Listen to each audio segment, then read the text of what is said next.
You are watching Xirtus. What about Weird. Chomsky's deeper ties with Epstein? Did you see this already? I mean, this was always obvious, No but way. No, Really? not There's something Chomsky. up with Chomsky. I've been saying this for years. Ever since he said that the 9/11 commission report was the final word on 9/11, I've been like, because I used to sit. We have a local bookstore that Andreas knows called Logos that is no longer in existence, and I loved it, and because you could sit in there all day downstairs and just read, and no one would bother you. They had chairs. It was just, and I read so much Noam Chomsky, and I was like, I like Noam Chomsky. He's got a good perspective. And then, maybe I did, there's things I didn't understand. I maybe thought I did, but whatever the case, this whole shift that happened with him post 9/11, I'm like, he's got to be compromised. I've been saying it for years. I'm like, what happened? It can't just be age. He was so Gatekeeper. brilliant.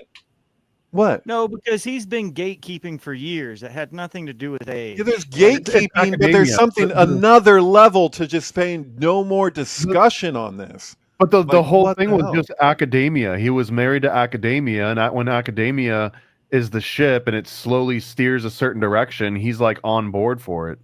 I don't know, man. I think he's compromised. I I'm mean, gonna he stick with clearly is that. ever since he killed Pat Tillman, right? So, I mean, What? this Pat Tillman No. was Pat. You know about Pat Tillman? This is the friendly fire that they. So Pat Tillman got really into. He was a patriot who got really into conspiracy theories and started to realize what was actually going on in Afghanistan and Iraq. And then he started becoming. He was an amazing football star. From I think it's the Arizona Cardinals, born in Fremont, California. Really interesting guy. And he wrote Chomsky and planned on meeting Chomsky. And he sent him a bunch of information about what the deep state was doing.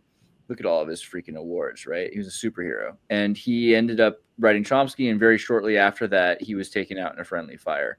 And so it's always been kind of an interesting conspiracy that Chomsky was responsible for that, for knowing that Tillman knew about human trafficking and possibly Epstein. Yeah, Right? I wouldn't argue that he hasn't been a gatekeeper forever intellectually and And scholarly, then whatever. Mark. But I'm talking about like another level that goes beyond just gatekeeping, but like don't talk about this kind of stuff. It's like, They're dude, both you're like trying to stop conversations. What? they're atheists, right? Aren't they both known for being atheists? Yeah, Chomsky was not only an atheist but a socialist, a democratic socialist, and he's most famous for riling up Bill Buckley. Right? Bill Buckley had a Yeah. debate with him in the '60s, and this was kind of the Bill. Let's see, Bill Buckley, Chomsky. This was the debate that really kind of ended the McCarthy era in a lot of ways. The McCarthy era was still sort of a thing. We were trying to make sure America didn't have communist infiltrators because it was a real threat from another nation. Ideologically, it was more about the fact that it was from another nation that was trying to take over the United States. This is Chomsky when he's this young kind of Ralph Nader looking. Look buck. at him. Oh wow. Yeah, and He so looks and like the, and then my hero, Jordan of course, Peterson. William Buckley Jr. William Buckley Jr., who wrote Blackie Oaks, which is really just his experiences with the CIA 20 years earlier, including giving a kiss to the Queen of England as a young agent in the OSS. And he published all of his travails in the CIA with their permission as a fiction, right? As about this character Blackie Oaks, Blackie Black Eye, right? Black. Yeah. Oaks. My dad used to have a dog named William F. Buckley. That's adorable. Blackbird Oaks is the James Bond of America, and I think it's Saving the Queen is the first book that he put out about this. Yeah. And if you want to know, things about the CIA from the 50s, then reading Buckley is a great source of that because he tells you exactly what really happened to him in a lot of ways, give or take a few of the important stories. Anyway, in this interview, and you should also do well to look up all of William Buckley's episodes because he had interviews with some of the most interesting people, CIA agents, Vatican assassins, propagandists. Hey, when most of our times. When Tom Waits was asked who his favorite musicians were, he named William F. Buckley. That might have been a different Buckley, but that could be true. No, I'm pretty sure it was him. Really? That's good. Well, he told in this interview, and I think you've also seen at the beginning of the scene with the 101 Dalmatians. There's a scene where they're watching, 101 Dalmatians, criminal television game show scene. there's this scene right here. I feel like there's a reference because it sounds like Bill Buckley when this guy is doing this kind of interview with him. It's like, yes, Oh yeah. tune in next time for another exciting episode where we interview a criminal, and you'll be back on the game show.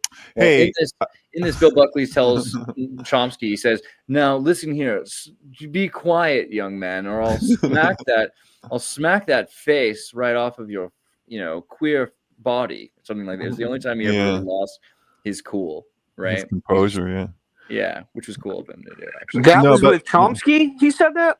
he said that to Chomsky. I thought it was Gore Vidal.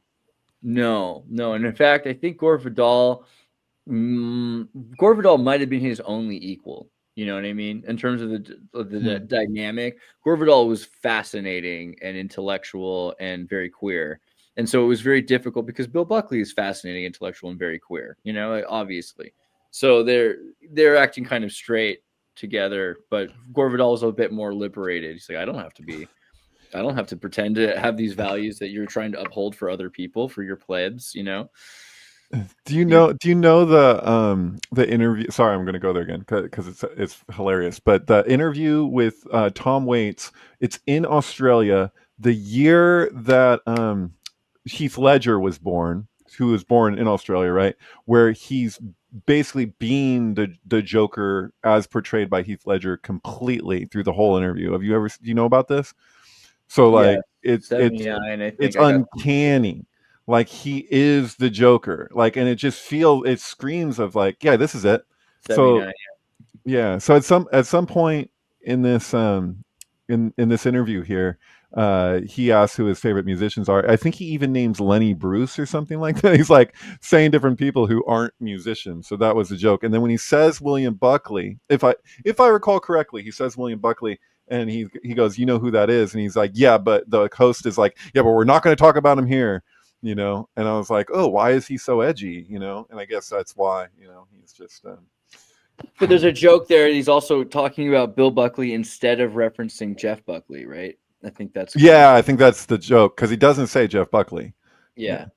Right. Which is good because I interviewed Joe Trepishin, who is. He was a propagandist for NATO in Croatia and also worked on the Muppets. And he talked about how he wrote a book called Alien Abductee Survivor Handbook, which was how to survive an alien abduction and what to do and what to say to get through it safely. And that was Jeff Buckley's favorite book, apparently. Jeff Buckley was obsessed with alien abduction and thought that it had happened to him a number of times before he ended up dead.